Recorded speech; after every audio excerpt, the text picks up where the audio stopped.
妈以前打电话，隔了很久很久才意识到说，哦，她打电话来，因为她就问我，有念南无阿弥陀佛无？我说有啦，有念南无阿弥陀佛有啦，你有念吗？念南无阿弥陀佛。我想说，为什么一定要逼我讲？后来发现，哦，她问我有没有讲，我讲的时候我就讲了。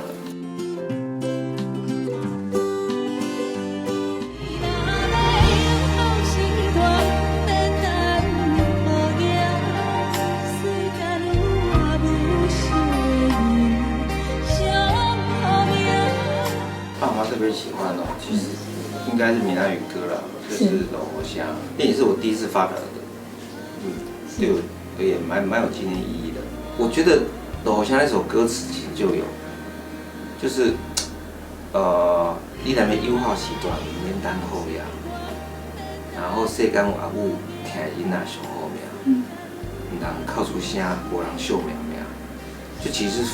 树欲静而风不止啊，子欲养而亲不待。因为妈妈就在你周围，那通常你青少年的时候，妈妈也还年轻，你没有这种好像是及时行孝或干嘛这种概念。经验是可以分享的，但是体会还是要年纪，你知道吗？养儿方知父母恩嘛。你自己有小孩时，你才知道哦，原来当初你多令人家头大。那你都怎么跟爸妈维系感情啊？可能带他们去出国玩嘛，带他们去日本玩，然后可能。买个车给我爸开嘛，保健品的那种，因为我爸妈都吃素啊，我们都觉得吃素可能会营养不良，就是刻板的印象。对，然后类似那种保健食品都会去买。我妈走的比较早，已经超过10年了。但是我们养成一个习惯，只要端午节、中秋节这种大的假日，我们所有兄弟姐妹都会回去。就前阵子端午节我们才回龟山而已。看到爸爸的时候，现在都会聊些什么啊？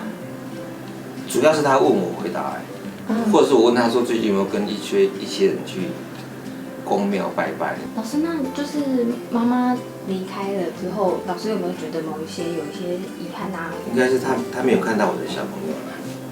我小朋友现在11岁，对啊，他都没有看到。其他的就比较没有遗憾，因为他起码看到我有成绩了。早期颁奖典礼我都找他们来，就有多余的票嘛，他们都来。或演唱会什么之类的，所以他们其实参与了我现阶段的生活。你会知道妈妈希望的是什么吗？他们不会跟你讲说他希望你给你一个目标，不会了。就是说他觉得你工作顺利干嘛，然后就好了。就是写一大堆歌投稿，然后等唱片公司回复嘛。建议老师都有收到我的歌词。他比较早进来圈子发展，邮差来了，按电铃，我觉得哪个唱片公司要回了，我就宪哥就打来了。在宪哥打来之前啊，老师等了多久啊？等了多久？我觉得快2个月吧。妈妈比较信任，或者是说她选择信任，等待的时候她也都不会有一句苛责的话，她也都不会有一句多余的那种压力，说你要加油啊，没关系，等就有，连这个话她都没有讲。我觉得那个就是一种鼓励的。他爸爸会念。你去做其他的呀，你哪有钱赚？他就觉得说你这样子寄东西，人家也不认识你，那怎么会有效益？而且对这个领域根本完全不理解，怎么会有这种行业写字就可以赚钱？然后我妈妈就比较有耐心了。我爸在念的时候，他会去安抚，我细看买啊，我给你对，他是这种，不是说你要加油，要有信心，这种话是不可能说出来的。让你一直到现在都还心里面都还很感动。就自己妈妈讲感动就就算不做这个事情，我们也还是很爱她。老师写过这么多有名的歌，妈妈有曾经对你表达过她内心的骄傲吗？不会，她就跟亲戚讲，说有个下几条歌，有个什么歌呢？是。她讲的时候可能微笑，妈妈当初是机器是丢的，这个就太肉麻了，这种我们家都不会讲。而且我妈以前打电话。隔了很久很久才意识到说，他打电话来，因为他就问我，有念南无阿弥陀佛无？我说有啦，有念南无阿弥陀佛有啦，你有念吗？南无阿弥陀佛。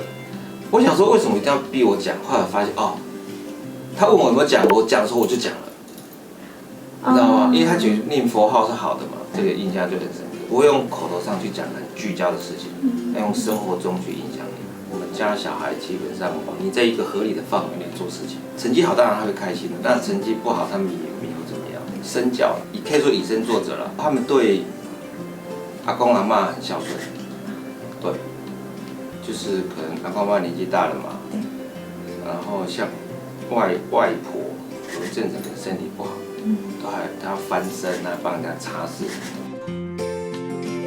可以跟这些年轻人讲一个观念，就是说，爸妈长期跟你相处太自然，自然到你觉得我惹你生气，你还是在啊。但是朋友交恶了，他就不理我了，所以大家会以朋友为主。